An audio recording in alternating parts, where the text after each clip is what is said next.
Amados irmãos e irmãs, a Igreja celebra hoje a memória de Santo Afonso Maria de Ligório e vamos então conhecer um pouco de sua vida tão santa. Afonso nasceu na Itália em 27 de setembro de 1696. Era filho de um casal profundamente católico, Giuseppe de Ligório e Ana Cavalieri. Estes consagraram o primogênito à Santíssima Virgem e por isso lhe deram o nome de Afonso Maria. Quando ainda era criança de berço, o padre Francisco de Jerônimo, amigo da família, jesuíta com fama de santidade, tomou-o nos braços, deu-lhe a bênção e disse-lhe: "Este menino não morrerá antes de haver completado 90 anos. Será bispo e fará grandes coisas por Jesus Cristo." Uma profecia que mais tarde viria a se cumprir perfeitamente. Sua mãe, Dona Ana, teve um papel fundamental em sua formação.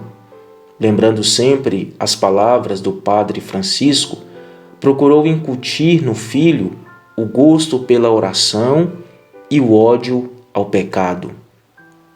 Anos depois, já como bispo, Afonso reconhecia: "Se houve algum bem em minha infância, o devo inteiramente à solicitude de minha mãe."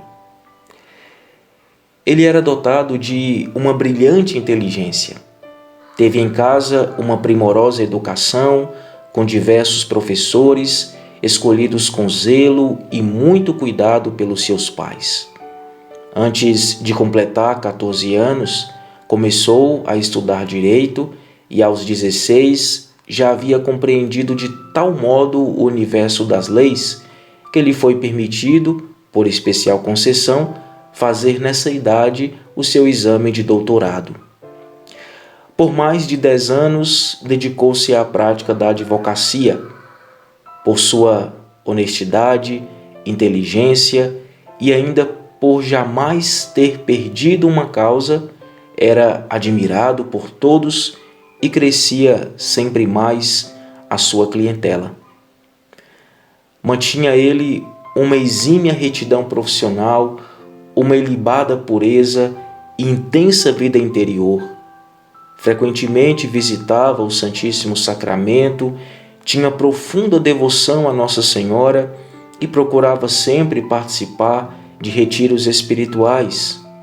Era um verdadeiro exemplo de profissional e cristão. Em setembro de 1722, recebeu a crisma e 6 meses depois fez o propósito de renunciar ao mundo.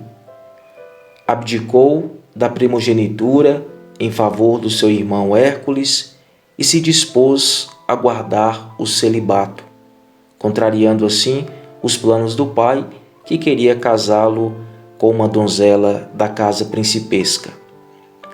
A virada ainda mais radical de sua vida veio por ocasião de uma disputa entre o duque Orsini e o grão-duque de Toscana. Afonso preparou-se muito bem para este caso, uma vez que envolvia pessoas tão importantes e o caso também fora muito divulgado em Nápoles. Porém, depois de argumentar brilhantemente em favor do seu cliente, o advogado do grão-duque, com esperteza, encontrou uma brecha na lei, jogando por terra todo o trabalho de Afonso. E este percebeu a fragilidade da justiça humana e o vazio das promessas do mundo. Decidiu então deixar a advocacia e disse: "Ó mundo, agora te conheço.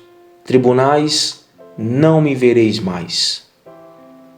Depois de abandonar a advocacia, passou a levar uma vida de profunda oração e leituras piedosas, e continuou visitando os enfermos do Hospital dos Incuráveis, obrigação que assumiu desde jovem. Certo dia, estando neste hospital, pouco depois de ter abandonado os tribunais, viu-se envolvido de uma luz intensa e misteriosa e ouviu em seu interior estas palavras: Deixa o mundo e entrega-te todo a mim.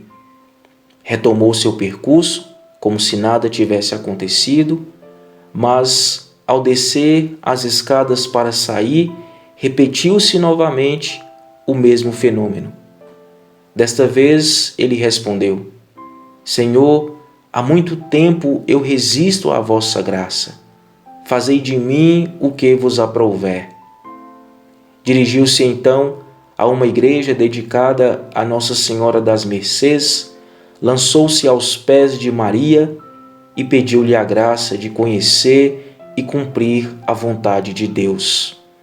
Logo sentiu-se inspirado a abraçar o sacerdócio. Em outubro de 1723, Afonso ingressou no seminário diocesano. Como já era douto em tantas matérias, dedicou-se somente ao estudo de teologia. Foi ordenado sacerdote então em 21 de dezembro de 1726. Como sacerdote, foi um grande missionário.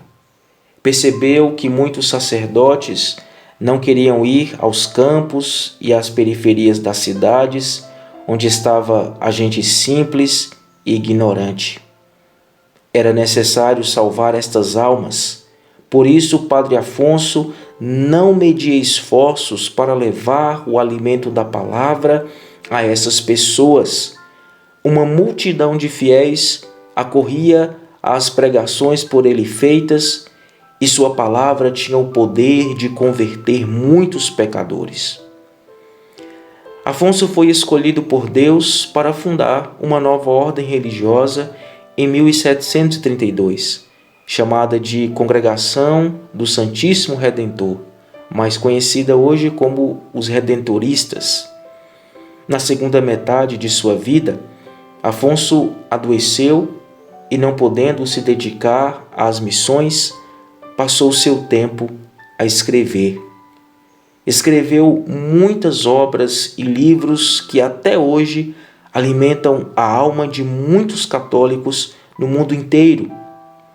Em 1762, foi nomeado bispo de Santa Águeda dos Godos. Foi resistente em aceitar, devido à sua idade avançada e à saúde precária. Mas o Papa Clemente XIII foi inflexível. Depois de receber Afonso em Roma, o Papa exclamou: Quando Afonso de Ligório morrer, nós teremos mais um santo na Igreja de Jesus Cristo. Recolhido num convento, depois de passar os últimos anos de sua vida em oração e também sob grandes perseguições do demônio e até mesmo dos seus filhos espirituais, Afonso entregou sua alma a Deus aos 91 anos de idade, no dia 1º de agosto de 1787. Que a vida deste grande santo possa também nos inspirar a amarmos a Jesus com todo o nosso coração e a servi-lo com toda a nossa alma. Santo Afonso Maria de Ligório, rogai por nós. Deus abençoe você. Em nome do Pai, e do Filho, e do Espírito Santo. Amém.